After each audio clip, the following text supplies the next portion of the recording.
Hey guys, it's Ashton. It's been a while since I sat in front of the camera. Yeah, I am full on growing a beard right now until my life crisis is over, and it's November, so it just makes a better excuse. So yes, I have not made a video in a while. I know I have been a bit busy, and as you could probably tell from the title by now, I have not been very well.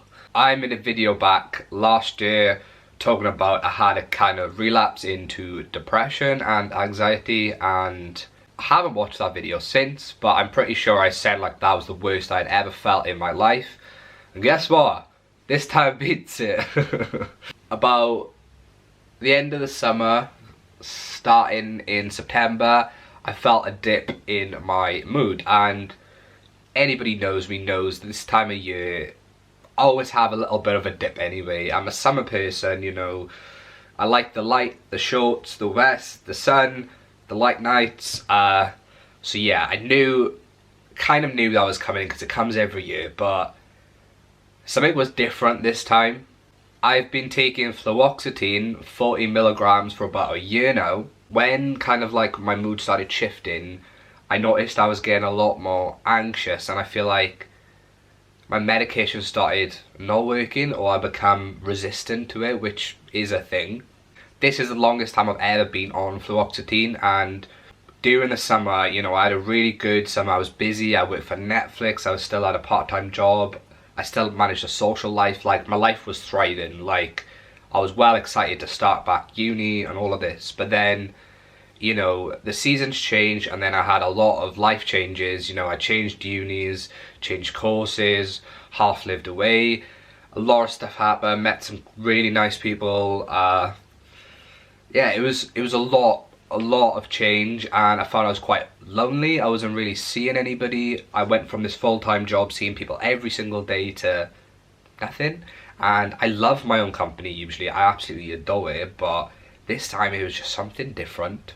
So I hadn't been doing so great, and I would go to Coventry Wednesday to Friday, and I'd stay with my besties, but I'd never see them because we'd always be passing. They'd always, you know, be working, and that's completely understandable. But I was quite lonely.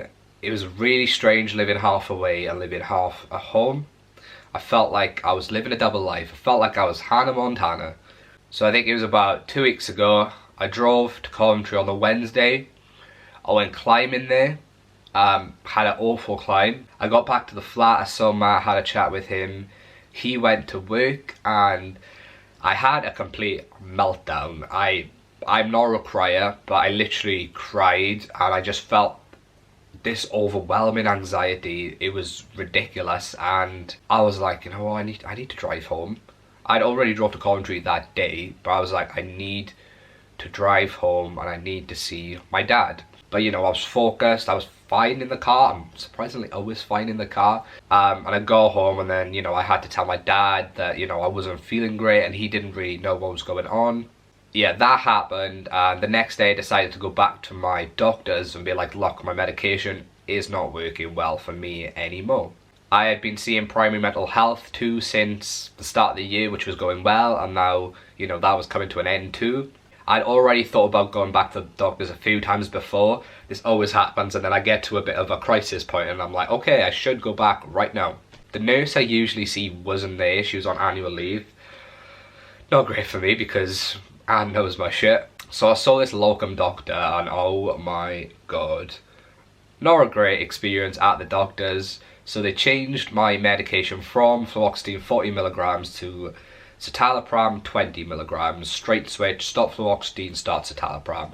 Referred back in to see a psychiatrist, and the things I was saying to this doctor, she should have red flagged. Honestly, I didn't really hold back. She should have saw the red flags that, you know, Anne would have seen. I felt like, you know, I needed help pretty soon. Like I couldn't wait to see a psychiatrist and then go back to the doctors in 3 weeks for a medication review. So I changed the medications, and oh my god, I felt awful. I have never felt that bad in my entire life. I was not sleeping. I was waking up at like 5 o'clock, 6 o'clock in the morning, wake up and I'm like, everything would hit me. I'd have this massive anxiety, like I would be sick. I wasn't eating, and if I was eating, I was sick. So I rang into sick to work on the Saturday. I went out with my friends just so I could, you know, feel something, like not feel something, but like numb myself, I suppose. So I literally lasted 3 hours out, got absolutely smashed, sobered up by the time I came home. And at that point I was like, no, well, I can do this. Like, I felt some hope because I wasn't feeling all this.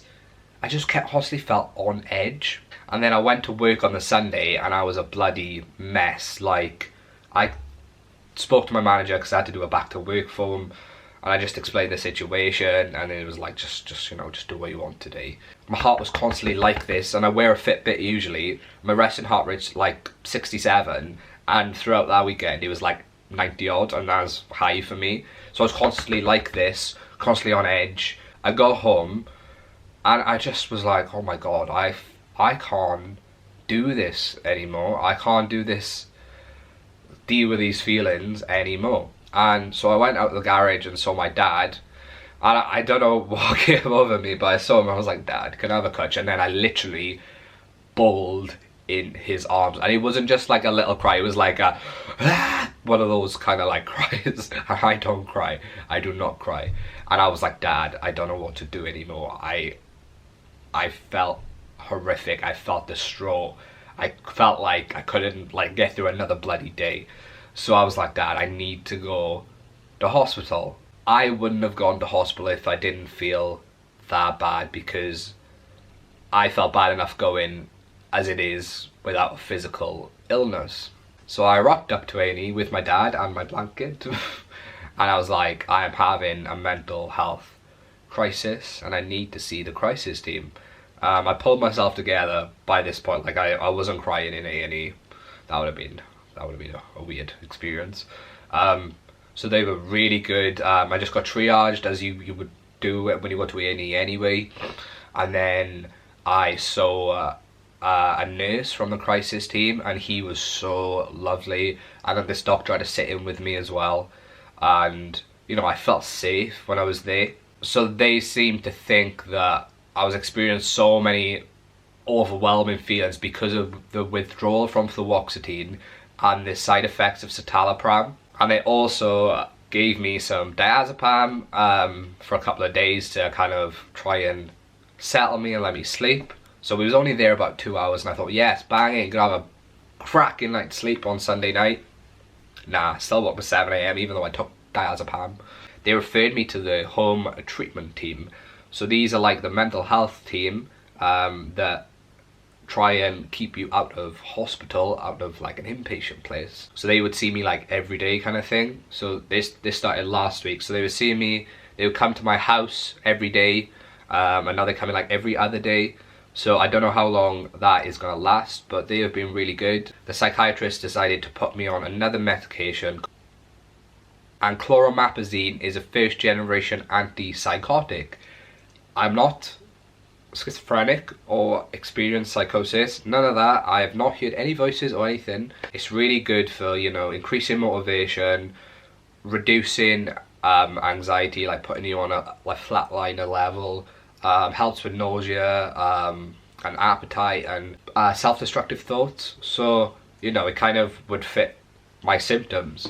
Wow, it has made a huge difference. I feel like I'm starting to get back to myself, I suppose. I think they're gonna double my citalopram to 40 milligrams because I've just done, what have I done, like a week of the 20, and they're gonna keep me on chloromazepine, whatever you call it, for a bit because it's actually working for me. And I look completely fine if you look at me now, which is good.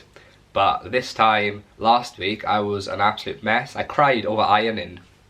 Thought I'd, you know, update you guys because I have made a few tweets about it, just, you know, asking for some help, and a lot of you have messaged me, which I've really appreciated, but I'm just taking a day at a time. Thanks for watching, guys, and if you are in a mental health crisis, please do not be afraid to turn up to a hospital and tell them, because they are absolutely amazing. They made me feel like I had every right to be there.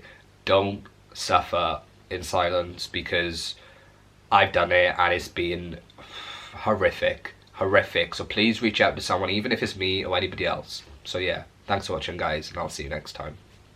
Peace.